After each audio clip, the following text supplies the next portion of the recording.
Sobrang cute talaga ng mini tumbler na ito. Kung makikita nyo, dalawa lang yung color. Dalawa lang kasing available eh.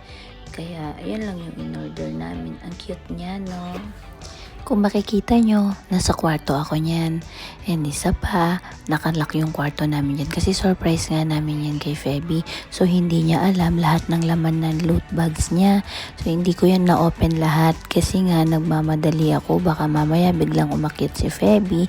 Makikita niya, mauhuli na niya yung surprise namin sa kanya.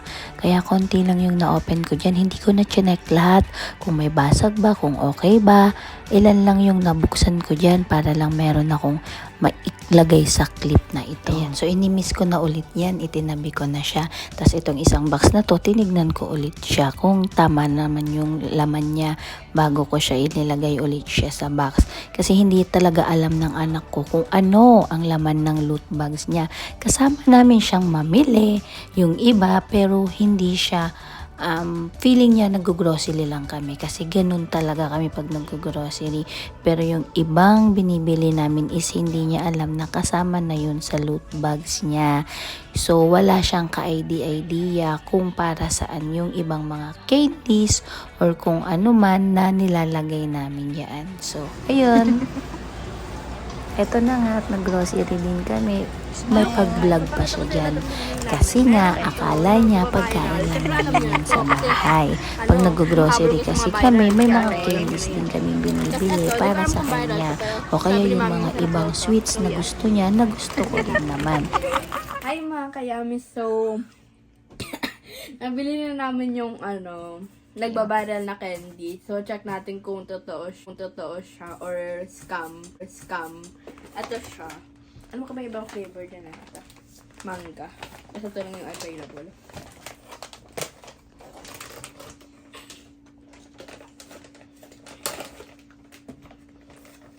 Pero bubuksan ko na. Yan siya. Uy. Ang cute niya.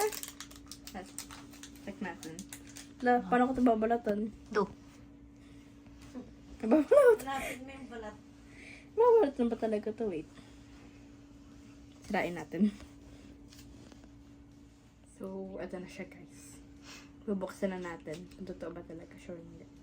Uy, nababalatan nga.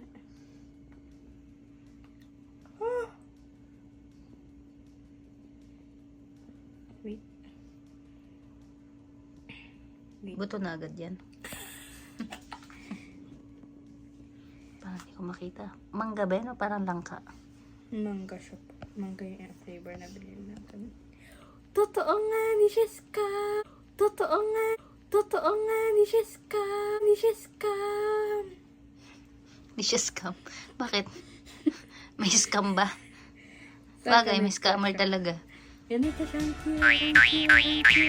Oh, anong taste? Parang langka yan. No. Chewy siya po. Masarap siya. So, hindi na nakakain yan kasi binalatan mo na eh. Hindi, nakakain din yung balat ko. Okay. Aba. Hindi nga siya scam. Wow. So, Worth it. wow. Pag-eat. Bye-bye. Diba? Na-vlog pa nga niya talaga. So, pagbigyan na natin. Ayan, ito na nga yung isang loot bags namin na dumating. Kasi yung una naming na-order, kung makikita nyo, may mga small bags kami dyan na hindi kasya yung tumbler namin. Kasi nga, hindi talaga namin pinagplanuhan na may tumbler din kaming kukunin. So, nung nakita ko lang siya, so sobrang nakyutan lang din naman ako sa kanya. Kaya, huli ko na siya nung napag-desisyon lang mag-add ng ganito sa loot bags ni Feby Joy.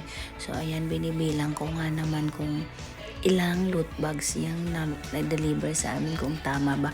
Pero actually, sobra naman siya kasi may sobrang dalawa dun sa isang ayan, nasa ibang kwarto naman ako sa kwarto niya na to. Nag-lock ako dyan para nga mailabas ko na lahat ng mga grocery namin na hindi niya alam na kasama pala to sa laman ng loot bags niya. Mag-isa ko pa lang dyan nang nag-aayos na ako. Tapos maya-maya, syempre dahil hindi ko na kaya at masyadong madami na yung ilalagay. Tinawag ko nga pala din yung kapatid ko kasi hindi ko alam kung paano ko sila pagsama-samahin matapos ko silang buksan lahat. Hindi ko na nga alam kung saan ko sila ilalagay. So ngayon, ganun pala kahirap, no? Ayan, hindi ko na alam kasi napaghalo-halo ko na sila. So, nakapag-decide ako, gumawa ako ng isang sample hanggang sa, ayun na, doon na ako gumaya kung paano ko siya gagawin at kung paano yung design na gagawin ko sa kanya. Ang hirap pala talaga pag nagdi-DIY ka dito. Pero masaya naman siya, nakakatuwa at masarap sa pakiramdam na iniisip mo na gumagawa ka ng para sa mga bata na maglalaro at ikakatuwa nila pag nakareceive sila ng ganito.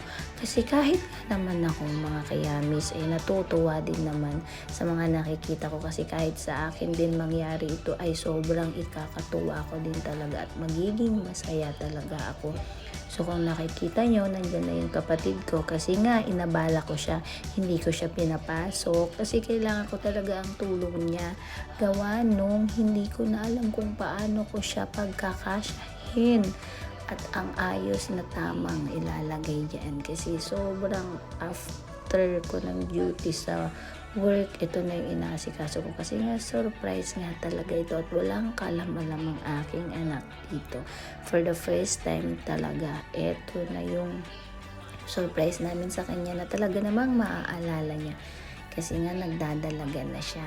So nag-uusap kami dyan ng kapatid ko, reminisce ba na parang wow, nag-level up na daw at ito na nga ang ginagawa namin kasi kung dati pabitin ang ginagawa namin yung naka-plastic lang ba siya sa plastic ng yelo. Naranasan nyo din ba yun? So ayan na siya, dadan! Ang ganda, diba? Kahit sinong makatanggap nito ay matutuwa. Ayan ang aking kapatid. At nagluto na nga siya kasi nga marami pa siyang ilalagay. Kaya nagluto siya ng banana. Siya na. Thank you for watching.